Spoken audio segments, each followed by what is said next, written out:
Welcome to this lecture where we are going to see half-range series in the interval 0, pi. Till last class, we were examining about Fourier series, which is a summation of cosine series plus sine series. But in physical phenomena, in many situations, we may need to represent the equation of motion only in terms of cosine series or only in terms of sine series. So in such situations, we may need to find the half-range series for such problems. So first let us see the definition of the cosine series and sine series in this class. The half-range cosine series in the interval 0 to pi is given by f of x equal to a naught by 2 plus summation an cos nx, where an is 2 by pi 0 to pi f of x dx. So if you observe this, we have only the cosine terms, not the sine terms here, which actually would have got derived from the original Fourier series by assuming the function as an even function, that is the even extension. So that is why we know, like, for even function Bn will be 0. So from there we get these Fourier cosine series. Similarly, we can get Fourier sine series also. So Fourier sine series in 0, pi is given by f of x equal to sigma bn sin nx, where of course bn is 2 by pi 0 to pi f of x sin nx dx. Now let us do some problems in finding half-range series. Take the first one. Evaluate the half-range sine series for unity function in the interval 0 to pi. And hence we need to deduce value of some series that we will see later. So the solution is given function is unity. So f of x equal to 1. Now first let us write the formula of half-range sine series. It is given by f of x equal to sigma bn sin nx. Because it is sine series, we have only the sine series term. So we need to find the value of bn alone here. So that is given by this formula. 2 by pi 0 to pi f of x sin nx dx. So first we shall find bn value. The integration is 2 by pi 0 to pi f of x sin nx dx, and we are just substituting the value of f of x as 1 here. So what is it? Integral sin nx. So when we integrate sin nx, that is a basic formula, we get minus cos nx by n. So we get this term. Yeah. Now we shall apply the limit. What is the upper limit? In the place of x, we need to put pi, minus in the place of x we need to put 0. So that is what the meaning of applying the limit. So we have 2 by pi minus cos n pi by n minus cos 0 we will have, and what is that cos 0? 1. Since it is minus minus, it becomes plus 1 by n. And remember, there is a value for cos n pi which is minus 1 per n. So let us substitute that. And now we can take that n common in the denominator. We have like this. And you remember, whenever we have term of this sort, 1 minus minus 1 per n, it will become 0 either for odd integers or for even integers. And when you look at this term, it is becoming 0 for whenever n is 2, 4, 6, etc. So that you have 1 minus 1, 0. So this is becoming 0 whenever n is even, and similarly when n is odd, what will be the value? Yeah, 1 minus the minus 1 power odd term will become totally 2. So 2 into 2, 4, 4 by n pi. So this is the value of bn. Now we shall substitute the value of bn in the sine series. The sine series formula is f of x equal to sigma bn sin nx. So what is the value of bn? We got 4 by n pi. So we just substitute that. Hence this is the sine series answer. Now we need to deduce certain series values. So let us take the first one here, 1 minus 1 by 3 plus 1 by 5. So the series value we need to deduce. Now look at the pattern of the series. Like in the denominator, we have a number, odd integers, of course. So when you look at the series, the sine series answer 4 by n pi we have. So there you're not having like 1 by n there. So the idea is like we can get this series just by substituting some value for x. Remember like what are the values in sine terms will give you like +1, -1, etc. Yeah, these are the terms. Sine pi by 2 becomes 1, sine 3 pi by 2 becomes -1, and sine 5 pi by 2 is 1. So all these basic formula already we have seen in the first lecture. So the idea what we get here is we shall substitute x as pi by 2. So put x equal to pi by 2 in equation 1. We get 1 equal to sigma 4 by n pi sine n pi by 2. Now just taking that constant 4 by pi out, we have like this 1 by n sine n pi by 2. Now let us expand this series 4 by pi into, when you put n equal to 1, you have sine pi by 2 plus what is the next term, because n is having values only 1, 3, 5 odd terms only. So the next is n equal to 3. So when we put n equal to 3, we get 1 by 3 sine 3 pi by 2 plus 1 by 5 sine 5 pi by 2 and goes like that. Now substitute the values of sine pi by 2, sine 3 pi by 2, etc. We have 1 equal to 4 by pi, 1 into 1 plus 1 by 3 into -1 plus 1 by 5 into 1, etc. So from here we have the answer for the required series 1 minus 1 by 3 plus 1 by 5, etc. as pi by 4.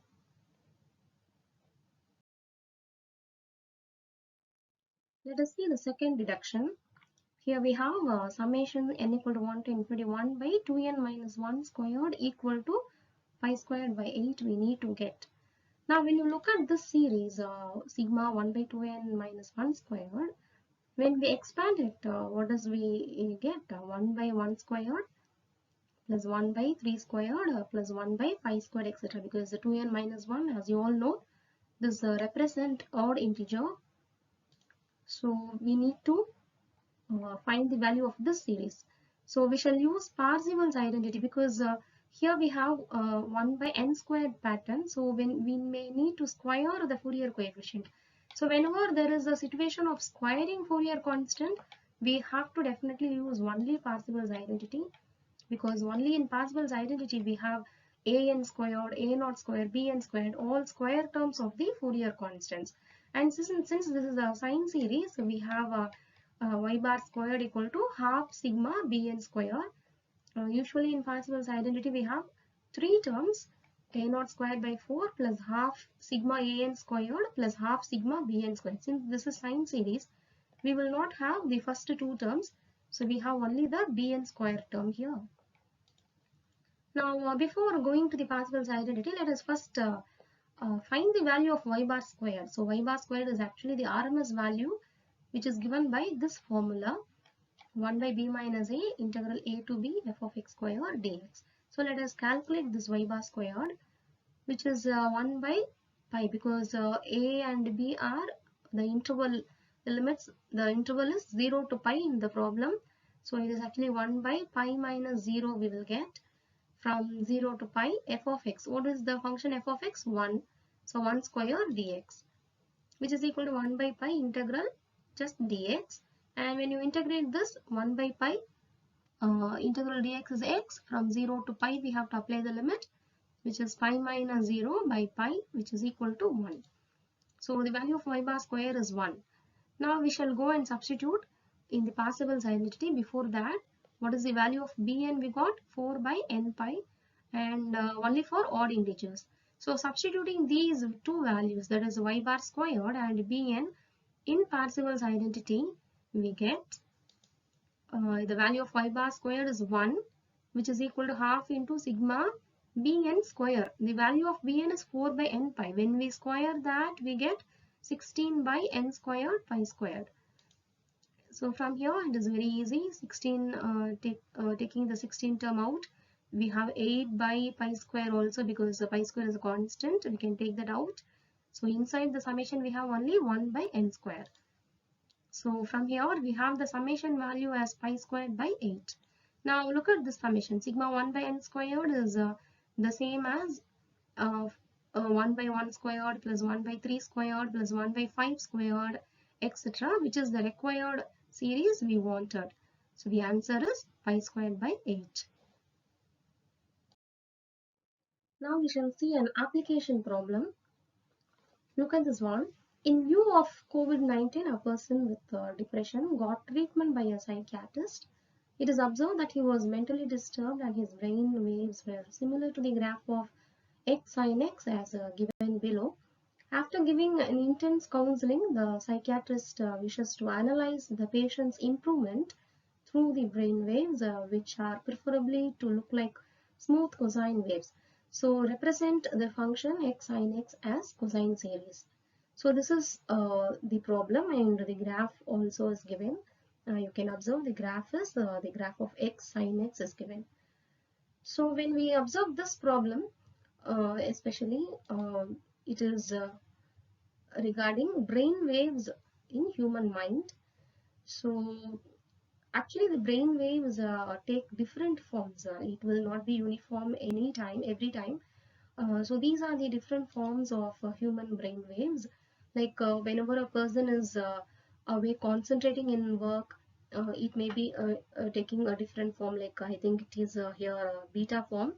And when he is relaxing or doing some meditation, the form is taking that alpha form. Or when a person is in deep relaxation, another form the brain waves are taking. And similarly, when the person is in a deep sleep, I think the waves are in delta form. So this is a whole line picture, like I'm just giving regarding the human brain waves. So we observe the human brain waves take different forms according to the situation of a person. So if a person is mentally depressed, the wave seems to be more wavering. And when a person becomes very calm and mentally free, like the waves becomes more smoother. So this particular example, the psychiatrist wants to know whether the counseling has been effective, which was given to a person who was mentally depressed due to this COVID-19 issue. Even all of us are facing the situation now. And when we look at this graph, like approximately representing his brain waves before the counseling, it was x sin x, and we need to represent that as cosine waves like this. So our work now here is to represent the function x sin x as a cosine series. So let us take the time period as 0 to pi, because similarly the same problem can be done in any other time interval also. So to express the function x sin x as a Fourier cosine series, that is going to be our task now. So Fourier sine cosine series, the formula is f of x equal to a naught by 2 plus the summation a n cos n x, where a naught and a n are given by these formulae. First let us find a naught, which is given by 2 by pi 0 to pi f of x dx, and substitute what is f of x, x sin x. Now look at this term. It is integral of product of two terms. So the rule which we need to apply is Bernoulli's rule of integration. So let us remember that rule, which is given by keeping the first term into integrating the second, minus differentiate the first into integrate the second, plus differentiate the first into integrate the second, and it goes like that. Now we shall apply this rule here. So which is going to be 2 by pi. When we keep the first term x into sin x, when we integrate, we get minus cos x. Minus, now differentiating the first, x when we differentiate, 1. Integrate second. What is the second term? Minus cos x. So that when we integrate, we get minus sin x. So this is the integral, and now we need to apply the limit. So when we apply the upper limit, we have 2 by pi minus pi cos pi plus sin pi, minus the lower limit when we put x equal to 0, the value will be 0. So this is the answer.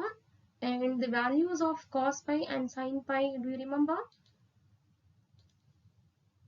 Yeah, they are given by cos pi will be minus 1 and sin pi will be 0. So when you substitute cos pi as -1 and sin pi as 0, you will get the final answer of a naught as 2 by pi into pi. So which is going to be 2. Next, let us move on to finding an. An is given by 2 by pi 0 to pi f of x cos nx dx, which is again substituting the value of f of x as x sin x. We have like this. Now, here we have sine into cos. There are three terms. Actually, we cannot apply Bernoulli's rule now directly since we have three factors. So, what shall we do? Yeah, remember this formula, sine A into cos B. Is it not of this sort? So sine A into cos B, we know it is sine A plus B plus sine A minus B by 2.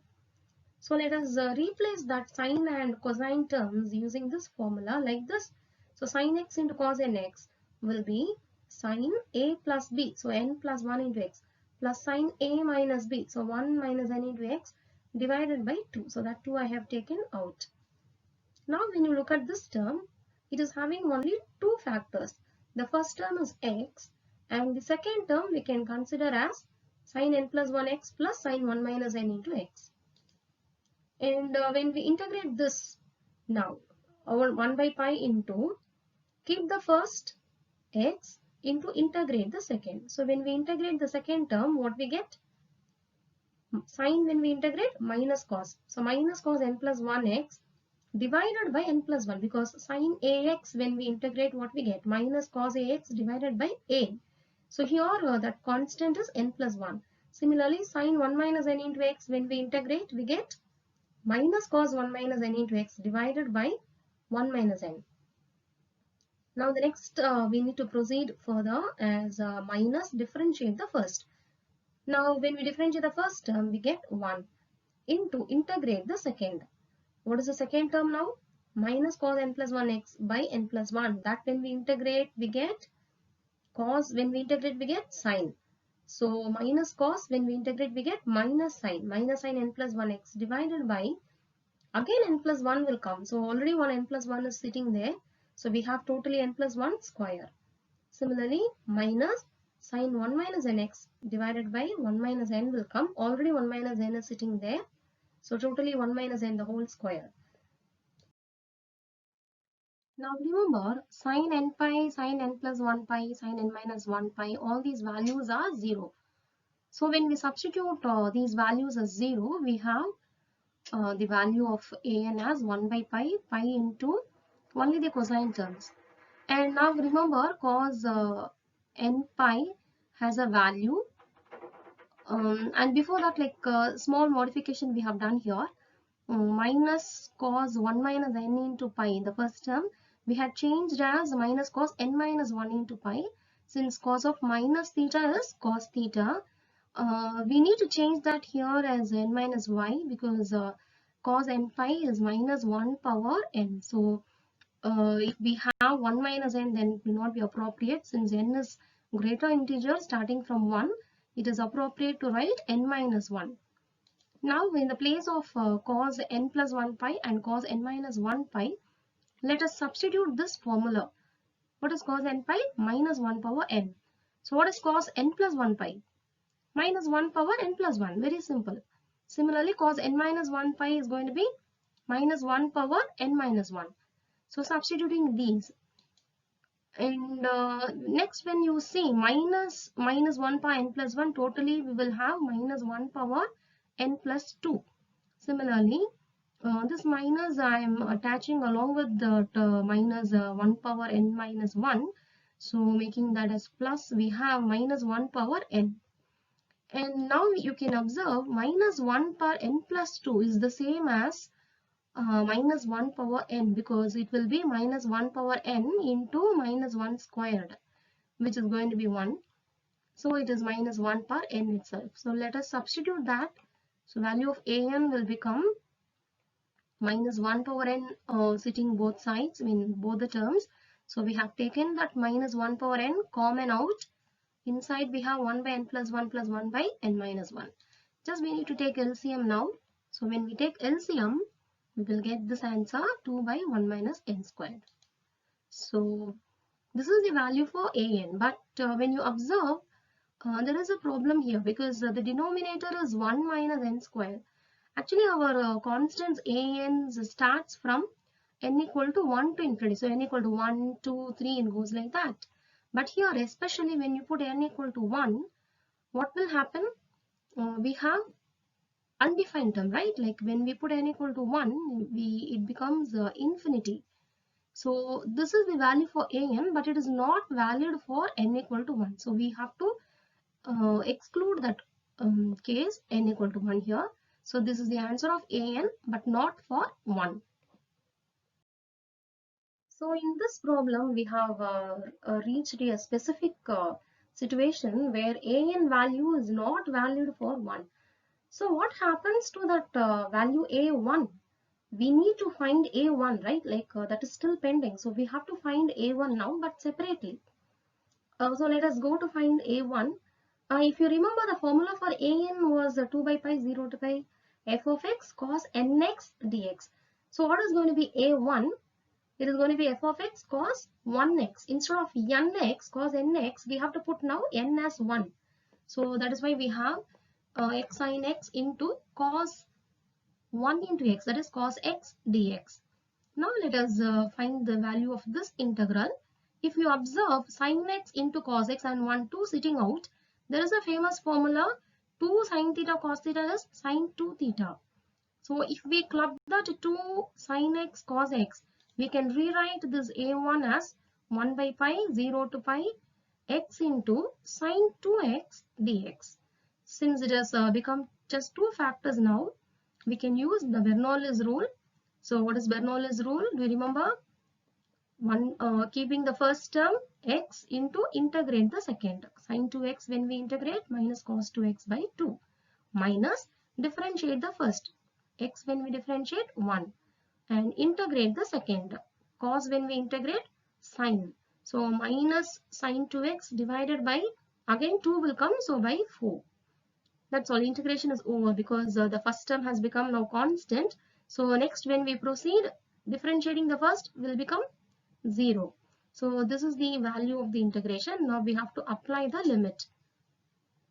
Now when we apply the limit, we will have cos 2 pi, sin 2 pi, cos 0 and all. These are the values we have to remember. Cos 2 pi is 1, sin 2 pi will be 0.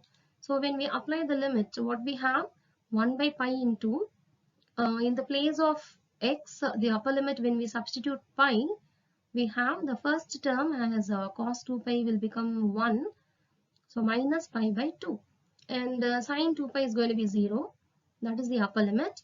Minus the lower limit. In the place of x, when we put 0, it's going to be 0. So this is the ultimate answer of a1, which is minus half.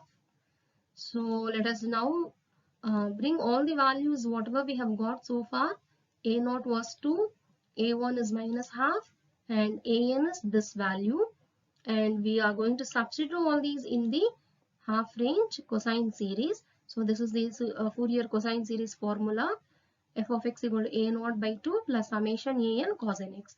So f of x is going to be A0 by 2. A0 was 2, so by 2 will be 1. And here one specific thing we need to do, we have to separate that a1 term outside. So from the summation, when we push out the first term a1 into cos x out, we will have a1 cos x separately coming out. So in the place of a1, when we substitute minus half, we have minus half into cos x plus, now the summation will be an cos nx, but it should start from 2. So 2 to infinity. So student, I hope you would have understood how to find half-range cosine series and sine series, especially in the interval 0, pi. Hence, I feel you can solve these problems easily. Just try it. Today we have seen about half-range sine series and cosine series, especially in the interval 0, pi. In the next class, we will find half-range series for a general interval 0, n. Thank you.